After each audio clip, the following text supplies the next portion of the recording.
ఇది కూడా డైవర్ట్ చేసి స్మగ్లింగ్ చేసి లేదంటే వాళ్ళ మనుషుల్ని పంపించి ఫేక్ మనుషులు పంపించి గొడవలు చేసే పరిస్థితి వస్తుంది. ఈరోజు నేను ఇక్కడ ఒక ఉదాహరణ చూసాం. ఆ పేరు కనుక్కుందరు మీరు. ఆ పేరు ఏంటండి? ఈరోజు మీరు చూస్తే నిన్న జరిగింది కృష్ణా జిల్లాలో. ఎవరు చేశారు? వైఎస్ఆర్ కాంగ్రెస్ పార్టీ.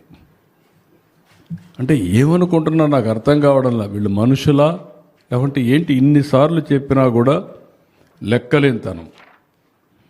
ఇతను ఎర్రా వాసు, ఎర్రా రామూర్తి, చీలి వెంకటేశ్వరరావు, కొలాంటి ఈశ్వరరావు ఆ ఊర్లో ఎరువులు తీసుకుపోయి డౌన్లోడ్ చేసి అక్కడి నుంచి పక్క ఊరికి పోతా ఉంటే ఆ లారీని హైజాక్ చేసే పరిస్థితి వచ్చారు.